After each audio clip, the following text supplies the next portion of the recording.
नमस्कार दोस्तों। प्रस्तुत है मालती जोशी के द्वारा लिखी गई कहानी साजिश।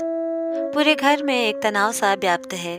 कल मम्मी की फिर चिट्ठी आई है और जैसा कि हमेशा होता आया है, पूरा घर भीतर ही भीतर हिल उठा है। बाबूजी लगातार छत पर चहलकदमी कर रहे हैं। अम्मा रसोई में बैठकर आंसू बहा रही हैं। सोहन तो पढ़ाई का बहाना लेकर दोस्त के यहाँ निकल गया है। खाने के वक्त भी उसने शक्ल नहीं दिखाई। निम्मी अलग मुंह फुलाए पढ़ने के लिए कमरे पे बैठी है और बच्चे टुकुर टुकुर जिस तिस का मुंह ताक रहे हैं। सबसे ज्यादा परेशान है मोहन और शीला।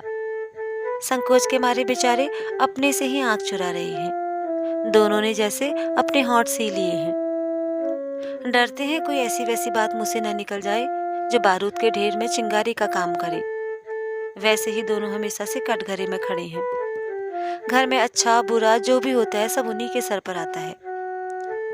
पम्मी की जब भी चिट्ठी आती है, दोनों पति पत्नी अपराध बोधग्रस्त हो जाते हैं, क्योंकि उस चिट्ठी की पहली प्रतिक्रिया अम्मा पर होती है। वे बड़बड़ाना शुरू कर देती हैं। इनके लिए तो बहन भार हो गई थी ना, बस ठाव देखा ना ठिकाना, झोंक दी भट्टी में। अम्मा को तो बस कुछ न कुछ कहना था। उनकी इन्हीं बातों से तंग आकर वे लोग निम्मी के वक्त थोड़ा सुस्त हो गए हैं। तो अम्मा बाबूजी 100 बार सुना चुके हैं। दो भाई हैं घर पर किस काम के, मजे से हाथ पर हाथ धरे बैठे हैं। कल को लड़की अगर किसी के साथ भाग जाए तो अक्ल ठिकानी आएगी। परेशान है मोहन और शीला। किसी करवट उन्हें चैन नहीं। और अब फिर पम्मी की चिट्ठी आई है। अब इस घर में मेरा निर्वाह नहीं हो सकता। आप लोग मुझे आकर लिवा ले जाइए, नहीं तो मैं कुछ खाकर सो रहूंगी। पम्मी का यह नाटक पिछले 4 सालों से चल रहा है।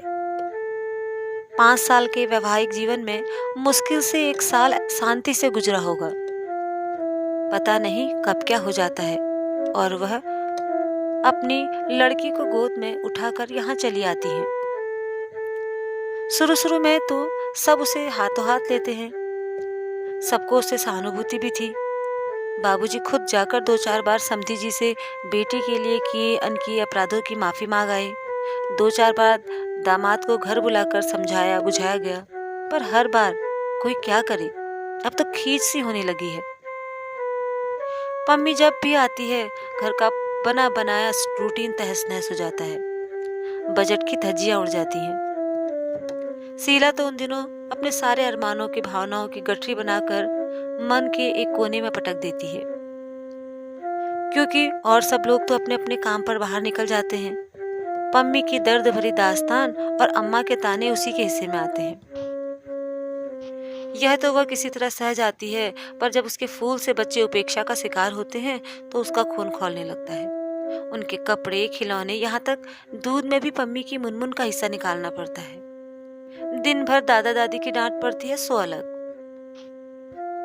दुखियारी बेटी के लिए अम्मा इन दिनों कुछ ज्यादा ही तरल हो जाती है। आए दिन घर में पकवान बनने लगते हैं। अम्मा रोज पम्मी को लेकर रिश्तेदारों के यहाँ निकल जाती है और रिक्शे तांगे में ढेर सा रुपया फूंक आती है। पम्मी का मन बहलाने के लिए निम्मी को ठेल ठाल कर उसके साथ सिनेमा या पार्क भेज देती है। इन सब कार्यक्रमों के लिए शीला को ही पैसे देने पड़ते हैं, और वह भी खुशी खुशी, नहीं तो अम्मा का पारा चढ़ जाता है। बजट के गड़बड़ाते ही सारी व्यवस्था चरमराने लगती है। हर एक कोई एक दूसरे का खींच उतारने लगता है। आरोपों प्रत्यारोपों का एक दर्दनाक सिलसिला शुरू हो जाता है। घर जैसे नर्क बन जाता है। तब ऊब कर पम्मी कहती है, यही सब सहना था तो मैं अपने घर में क्या बुरी थी। सारा घर जैसे सांस रोके इसी क्षण की प्रतीक्षा में होता है। बाबूजी फौरन उसकी बात को उठा लेते हैं और तैयारी का आदेश जारी होता है। फिर ढेर सारे साज सामान के साथ भाई लोग उसे ससुराल छोड़ आते हैं। यह विदाई भी कम जानलेवा नहीं होती। घर की मामूली सी आय पर एक बड़ा सा छेद कर जाती है। कई जरूरी खर्च जैसे अम्मा की चप्पल, बाबूजी की टॉनिक, सोहन का स्वेटर, निम्मी का सूट अगली किसी शुभ घड़ी के लिए टल जाते हैं। फिर भी सब लोग राहत की संतोष की सांस लेते हैं। पर खर्च की यह गहरी खाई ठीक से पट भी नहीं पाती कि पम्मी का खत फिर आ जाता है। 2 दिन लगातार तनाव झेलने के बाद शीला से नहीं रहा गया। पति से बोली, देखो तुम तो दिन भर बाहर रहते हो, इनकी नजरें झेलनी पड़ती हैं मुझे। ऐसे देखते हैं जैसे कि मैं कोई हत्यारिन हूं। तो क्या करूं? उसे लिवा लाओ।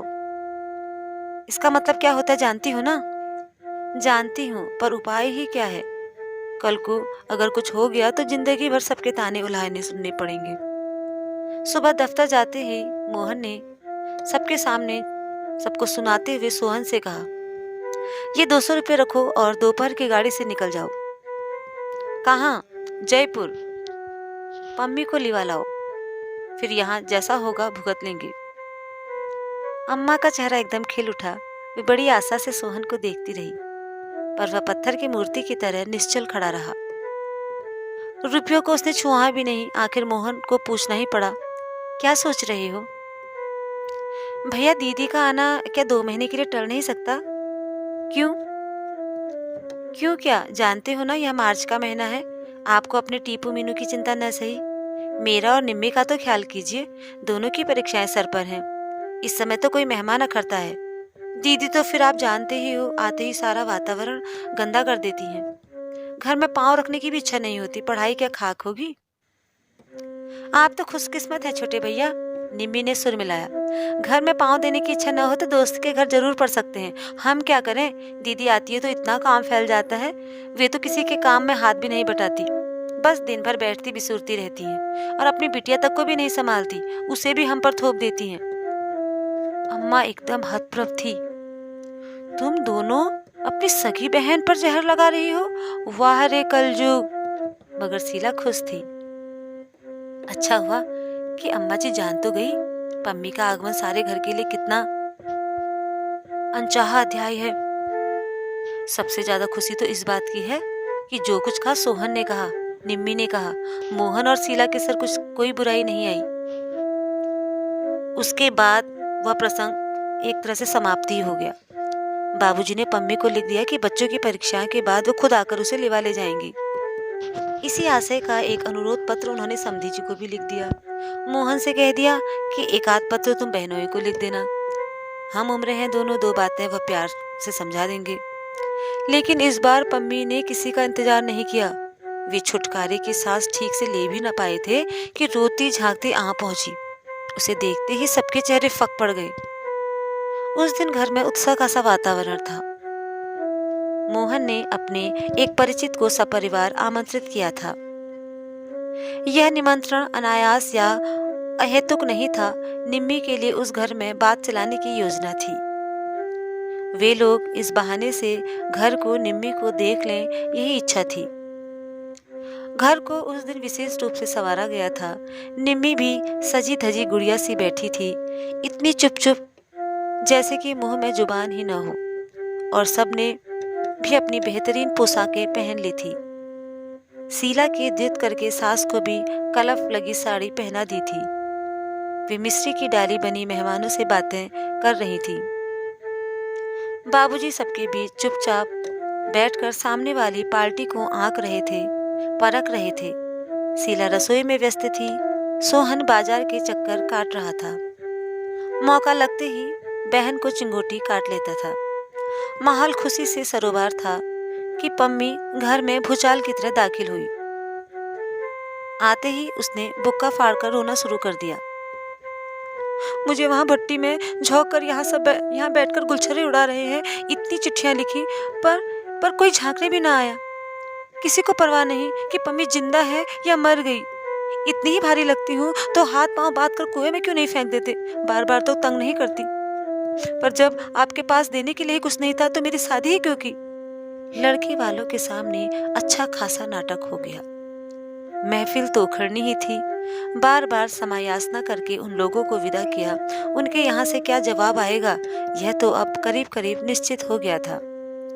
बड़ी मुश्किल से ही कहीं बात लगी थी। सब चौपट हो गई। महीने के अंतिम दिन थे, फिर भी मोहन ने जी कड़ा करके स्वागत सत्कार में 150 फूंक डाले थे। सब पर पानी फिर गया। घर में जैसे मातम सा छा गया। निम्मी तो खटपाटी लेकर ऐसी पड़ गई, उसने खाना भी नहीं खाया। और लोग भी पम्मी से खिंचे खिंचे ही रहे। अम्मा और भाभी को छोड़कर किसी ने ठीक से कुशल सेम भी नहीं पूछी। अपने स्वागत का यह नया अंदाज देखकर पम्मी सहम गई। 2 दिन उसने किसी तरह सब्र कर दिया। तीसरे दिन फट ही पड़ी। लगता है किसी को मेरा आना यहाँ अच्छा नहीं लगा। पहले से जानती तो यहाँ आती ही क्यों। अपमान ही सहना था तो अपने ही घर सहूंगी। घर में नहीं निभेगी तो कैसे तो नौकरी कर लूंगी। सोहन भी जैसे तैयारी बैठा था, बोला तो कर लो ना नौकरी।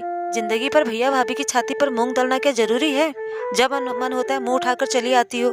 आखिर तुम्हारे लिए कोई कितना करेगा? घर में एक और लड़की भी तो है।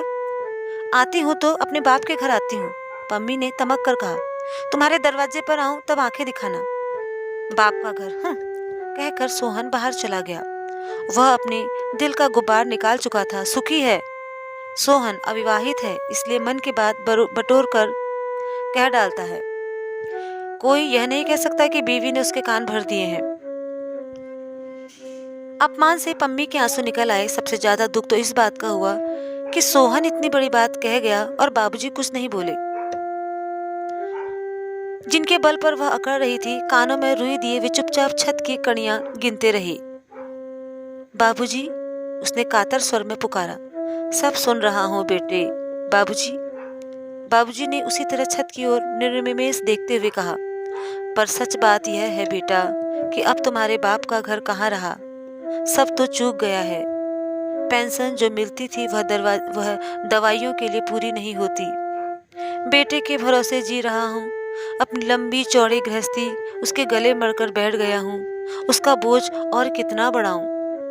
बाबूजी, लेकिन पम्मी बेटे, हम लोग तुम्हारे जन्म के जिम्मेदार हैं, कर्म के नहीं। कर्म तो तुम्हें अपने खुद ही झेलने होंगे।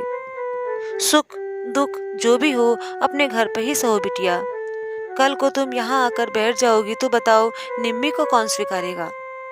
पम्मी के सारे सवाल चूक गए थे और शायद उत्तर भी। 3-4 दिन बाद पम्मी को सोहन के साथ गाड़ी में बिठाकर लौटे तो बाबूजी को ऐसा लगा जैसे बेटी को अंतिम विदा दे आए हों। अगर कल को कुछ और हो गया, पम्मी के ससुराल वालों ने यदि सचमुच कोई षड्यंत्र रच डाला तो वे भी उससे बरी नहीं हैं। इस साजिश में वे भी बराबर के हिस्सेदार हैं।